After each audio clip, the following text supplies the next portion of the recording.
څوک چې دا ویډیو ګورئ نو د الله د رضا لپاره یې مخکې شیر کړئ. جومات کې تعمیري کار شروع دی، یعنی جومات جوړیږي. څه جوړ شوی، یو حصه جوړه شوې ده خو بله حصه په دې فوټیج کې هم تاسو کتی شئ روانه جوړیږي. په بنیر تحصیل چغرزي زایني کې موجود یم، بالکل د لارې جومات دی. مسافر پکې هم چې لمونځ کوي، دلته ښه پوره کالوني ده، ښه ډېر شي کورونه دي په ګڼ تعداد. هغه خلک پکې لمونځ کوي، سبقونه وایي. دلته پکې ماشومان چې دی نو هم سبق وایي. امام صاحب هم د جومات لپاره راغلی دی. دلته کې زموږ سره نورزیب خان ولاړ دی. مخکې موږ یو ویډیو کړې وه، په هغې کې ښه پوره امداد شو. ماشاءالله ستاسو ډېره مهرباني. نورزیب خان دا ځمکه فی سبیل الله ورکړله د جومات لپاره، د ثواب دپاره.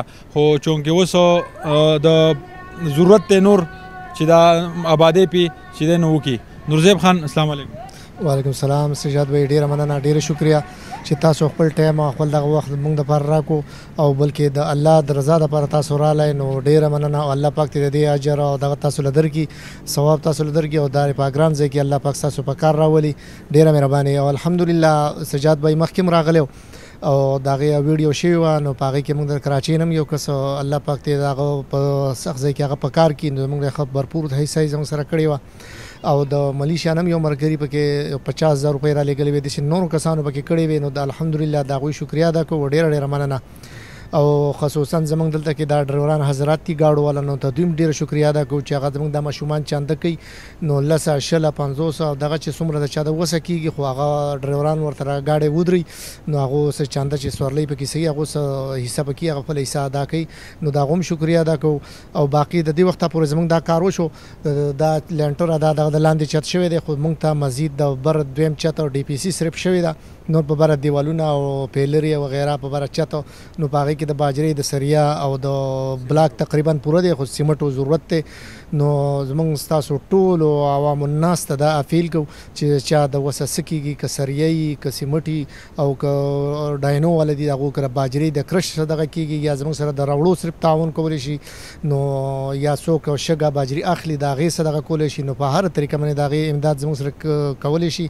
او الحمدلله موږ د هغو ډېره شکریه ادا کوو، او ډېره ډېره مننه. امام صاحب خو هم راوستلی اوس که نه؟ او جی، او امام صاحب د قاري صاحب موږ راوستلی دی د دل کماج نه. نو د دم د خیره درېیمه میاشت زموږ دلته ماشومان هغه په دې روډ کې په یوه په بله ګرځېده. نو تقریبا 37-38 واړه دي الحمدلله، او د هغې وړو ته د سبق وایي، او موږ له دلته جمع هم کوي. نو 15 وخت دلته موږ له امامتي کېږي د خیره. او دا ماشومان دي د هغو سره اوس بس لږ ټایم له اوس د 3 بجې ماشومان راځي سبق له، او ماښام مونځ چې وشي نو بیا د هغې نه بعد ځي، او سهار د وخت هم راځي. او بیا چې څوک سکول والا دي هغه سکول ته چوټي شي، او چې کم ماشومان سکول ته نه ځي نو هغه د 9-10 بجو پورې دلته کې د قاري صاحب ورته پړهایي کوي.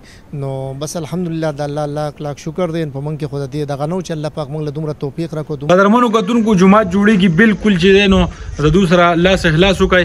دا صدقه جاریه ده، او موږ به نه یو دا صدقه چې دی نو دا به قیامت ته ورځې پورې چې دی نو جاري وي.